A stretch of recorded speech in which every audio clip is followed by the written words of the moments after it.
Sanjay, good afternoon, and thank you very much for coming to join us. So tell us who you are and what you do. So very good to be here, Jane. My name is Sanjay Pradhan, and I'm Vice President of Change, Knowledge and Learning at the World Bank Group. So we are in the middle of a major change process, and I'm heading that change process for the World Bank Group. But within that, openness is going to be quite an important dimension of change, and that's why I'm here.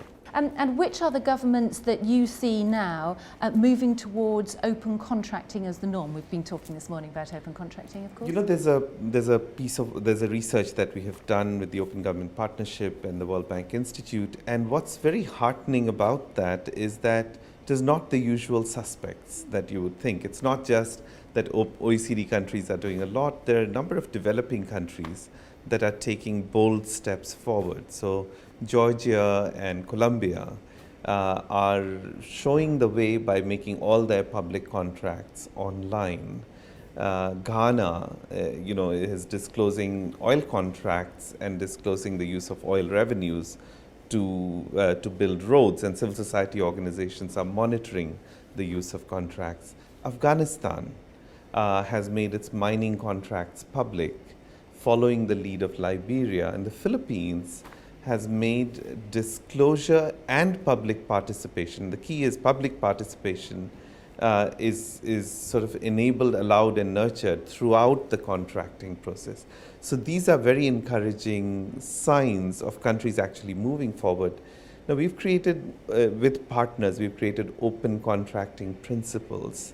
And what's very encouraging is a number of countries like Korea, like Mexico, have sort of endorsed open contracting principles. And we are finding a number of countries, like the United Kingdom, are incorporating open contracting in their national action plans. Broadly, we see almost 50% of the OGP countries are embracing different forms of open contracting. So that's why it's a movement. We need a movement. And this is the start of this movement, and these are the countries that are leading the movement. Fantastic. And how have you influenced politicians in those countries? What's the secret of getting them to actually shift on this? You know, there's several ways to think about this. One is a forum and a platform like the Open Government Partnership creates that added legitimization, the pressure, the credibility. But there's a very powerful element that the OGP represents, the Open Government Partnership. It's a North-South government-civil society partnership on openness. And when countries look, Mexico is going ahead, or Georgia is going ahead, that South-South or South-North peer-to-peer learning is a great way to inspire countries that they can also aspire to higher standards of. The other dimension of it is not just country-to-country peer learning, but the fact that, to do open contracting, open budgeting, you need government, civil society, private sector to come together. And that's the other dimension of the Open Government Partnership. It represents a partnership between government and civil society.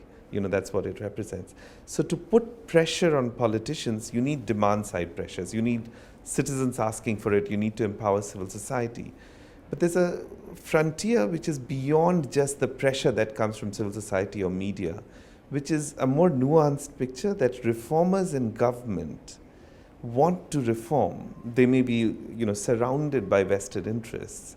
And reformers in civil society and media also want government to reform. And ultimately, you have a coalition that forms. Coalitions of integrity to overcome entrenched networks of corruption. And that's very powerful. I'll give you an example. In the Philippines, which has a lot of problems of corruption, like many other countries, reformers in government forged a coalition with parliamentarians, with media, with the church, with civil society, with youth groups and the Contractors Association to form a coalition of integrity that pushed over 4 years to not only pass a public procurement law, but actually ensure that it was implemented well. So that's the kind of pressure that you need, but also the coalition that you need to overcome the political interests against reform. One final question.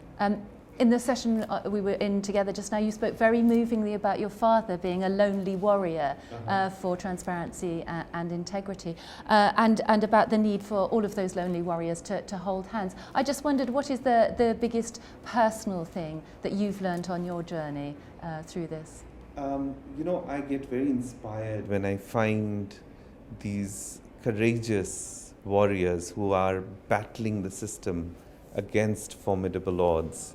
And so you see these fearless, courageous people who are taking risks to their lives almost, because if you're pushing for open contracts, if you're pushing for open data, very powerful people who stand to benefit a lot from that. And if you're pushing credibly, they will come after you. And so on the one hand, it's very inspiring. On the other hand, you also see some of them beaten down, marginalized, you know, in various ways. So what I have learned is that we need to connect these lonely warriors, and we need to build coalitions for reform. And so that's why I get very excited in platforms like Open Government Partnership, because the self-selection is you get these lonely warriors. There's just a group that met me from Moldova, and they're looking for that additional boost, they're looking for that additional help. And in these platforms, you can connect people, join hands, so you find more courage and strength, and it gives you that added impetus, that added strength to fight against formidable odds and succeed. Thank you very much. Thank you.